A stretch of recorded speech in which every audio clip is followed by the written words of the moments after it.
Okay, good morning folks, it's Mike. Thanks for joining me this morning. Hey, this week we've been talking about the quickest way to give yourself a raise this year, right? And we made a number of points. My major point, the overarching point, is to give yourself a raise right away, get more effective with the opportunities you already have. One of the big fallacies I see in our industry is that people go through the time and the effort to get their real estate license, and they think that that was the effort. And I got bad news for you. No, it's just beginning. Once you pass the state test and you become a licensed real estate agent in the state of Georgia, your work is just starting. You have no skill. You have no skill. You might have some God-given abilities that make you, give you some advantages over other people, but you have no skill yet. Now you have to start building the skill. And the quicker and more effective you are at building your skill and taking advantage of the opportunities you already have, the quicker you can give yourself a raise this year. But I want to give you some different ideas on that today. So I've written down 3 or 4. Bear with me, let me run through them. Maybe there's one in here where you go, oh, okay, well I could do that. One way to give yourself a raise this year, increase the commission rate that you charge.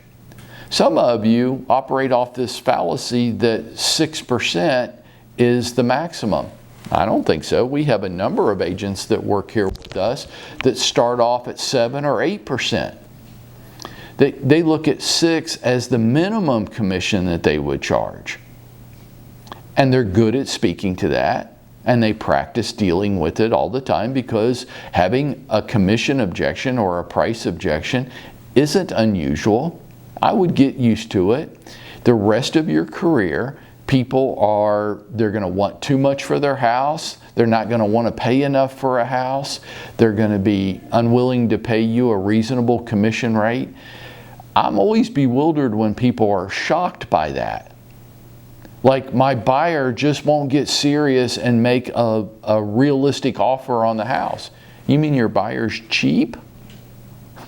They want more house than they're willing to pay for, and you're shocked by that? That's going on all over the world. Agents do this all the time in their business. Oh, I'm going to go to work at this company because my commission split's better. I'm going to get more money. Oh, so you're cheap. And then you're shocked when other people are cheap with you. I'm not. It's going to go on the rest of your career, folks. I would get very skilled at dealing with it. And if you come work with me at 8 o'clock every morning, we practice this every day. Role play and practice on how to handle objections like this. The quickest way to give yourself a raise this year, raise your commission rate. Who said you had to charge 6%? Why can't you charge 7? Why can't you charge 7.5? Well, people won't pay it. Come talk to me. I'll introduce you to a couple of agents who do get people to pay them that. What's the next way? Hey, this is going to get you. Some of you are going to get really pissed off at me right now, but I'm going to say this to you. Write better contracts. Write better contracts. Many of us are creating our own obstacles, and we're losing deals that we shouldn't lose because we didn't write very good contracts from the beginning. And part of that, to me, is setting realistic expectations with your customer. They're customers, they're consumers, they're amateurs. They don't know.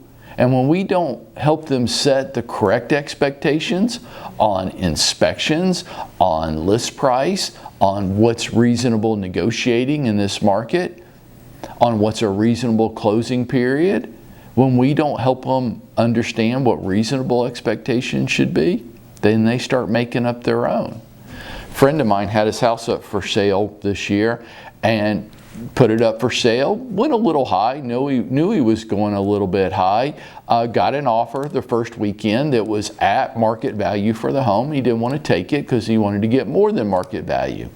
Okay, a little disappointing, but not crazy, right? Maybe if I was going to put my house up for sale in this market, I might want to do the same thing. After the first week, I'm talking to him and he goes, I just don't understand why we don't have more people coming to look at the house. I'm like, well, what are you talking about? He goes, well, we just don't have enough people coming to look at the house. I'm like, well, how many did you think were going to come look at the house the first week it was on the market? Well, I don't know. It should just be more. So you don't know. It should just always be more, even though you got a very good offer the first weekend. Yeah.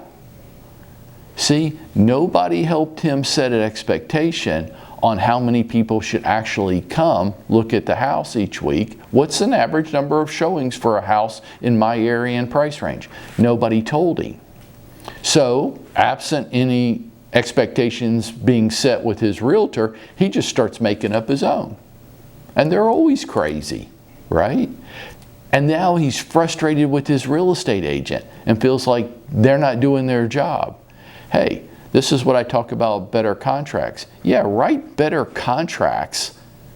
I see some crazy stuff, and a week from today, I'm going to do a whole program on closing more of the deals.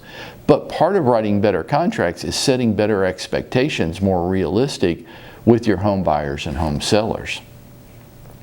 The third thing that I jotted down last night as I was making notes for this call today was, hey, you want to give yourself a raise this year? How about the people that already know you and like you? Are you taking them for granted? You know, one of our great agents, April Rogerson, made a comment a couple weeks ago to this effect. It's so easy for them to forget about us. And I thought, now that's a truism that I hope everybody just heard. It's so easy for them to forget about us. It's not their job. The people in your sphere of influence, it's not their responsibility to keep you top of mind. It's our responsibility to stay the top of mind, credible expert with them. Are you taking your sphere of influence for granted? Do you think just because you know people that when it comes time to buy or sell real estate, they're just going to remember you? And even if they do, they're just going to have a high opinion of you. You're going to have a lot of credibility with them just because you're you? I mean, sometimes the crazy is us. Like, who do we think we are?